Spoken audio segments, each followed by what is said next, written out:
Video game specialists and media product stores over the last couple of years have had quite a tough time, and there have been two major factors behind why they've been perhaps not doing as well as they had been doing historically. The first reason has been grocery retailers. So we've had some of the big players such as Tesco and Walmart who've really started expanding their lines in video games and video game software. And they've been mainly competing on price, and this has forced down margins for video game specialists and media product stores. So on one hand, we've had quite a lot of pressure from store-based retailing from the grocery retailers. On the other hand, we've had the entrance of a lot of pure-play internet retailers. So we have the likes of Amazon, and in the UK specifically, we've had Play.com, who've come in and started to sell video games online as well. Now, one of the unfair advantages for these pure-play internet retailers in the UK and the US is that they can get around paying sales tax through various tax loopholes.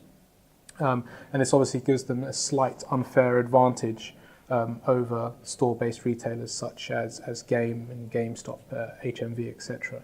So over the next few years, video game specialists are going to continue to struggle in the competitive environment. We're going to see more pressure from grocery retailers and internet retailers, but there are actually a variety of technological factors which are coming through from the video games industry into the retailing world, and it's going to make it quite difficult for video game specialists to survive in this kind of atmosphere. So the first major factor is the console manufacturers themselves, who are now beginning to play a more active role in the retailing arena.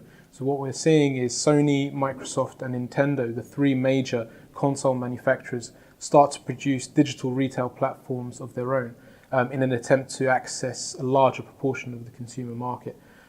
So they're actually going to go direct to consumers, and they've been doing so over the last few years, but this is starting to really grow in size despite a few teething problems. In April 2011, we've seen a severe security compromise at Sony's PlayStation Store, together with its Curiosity Music service, and several thousand member account details have been compromised, including passwords and to some extent bank details as well.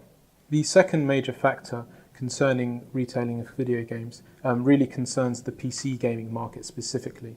One of the things we're starting to see is the development of subscription gaming, which is being really bolstered by multiplayer online gaming. So Activision Blizzard, the makers of World of Warcraft, have really pioneered this industry, and it changes the business model which previously existed before it, in the sense that consumers now no longer need to go to a store to pick up their game. Instead, they can digitally download it directly from the PC manufacturers, and these game manufacturers also collect revenue on a monthly basis, and they're selling the game more of a service as opposed to a product. This obviously excludes a lot of the retail channels, specifically smaller retailers, although larger retailers may still benefit from additional merchandising associated with particular games. So the third major issue which is going to start affecting retailers of video games is the development of smartphones and tablets. Consumers are starting to spend more and more money on online games which they can access through their smartphones and through their tablets. And to a certain degree, this is starting to replace the traditional handheld gaming market, which retailers have, store-based retailers have historically been very successful at selling.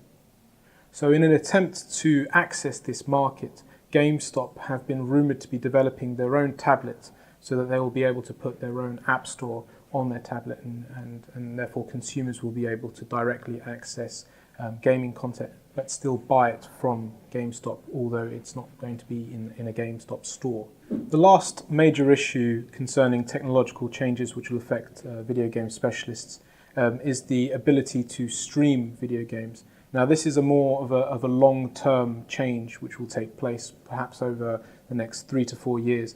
But essentially what it's going to mean in the end is that publishers and retailers will be able to stream gaming content directly to consumers, as opposed to consumers going into a store and purchasing a physical copy. Now, what this means for store-based retailers is potentially losing out on the market altogether. So some of the big players, chiefly GameStop, have recently been on an acquisition spree, and they've purchased Spawn Labs, which is a streaming specialist, in order to be able to keep up with the trends and being able to ensure that it will continue to be able to sell to consumers further down the line, 5-6 years down the line. So most of these technological changes will occur to developed nations where things like broadband penetration rates and consumer expenditure are higher. The developing world is still immature at the moment in terms of video games expenditure, and we're unlikely to see any drastic changes happening over the next couple of years. For video game specialists, it doesn't look particularly positive over the next 4 to 5 years. However, in 2011, 2012, they should be relatively safe as they can fall back on hardware sales with the release of the Nintendo 3DS and Sony's NGP later on this year. The main winners from this particular scenario are going to be game publishers themselves, manufacturers, particularly of consoles, and other hardware manufacturers. Also, the mobile operating system providers, so Google, Apple, who are also going to be in control of their own digital marketplaces. They will also look to gain a larger slice of the overall video game software market.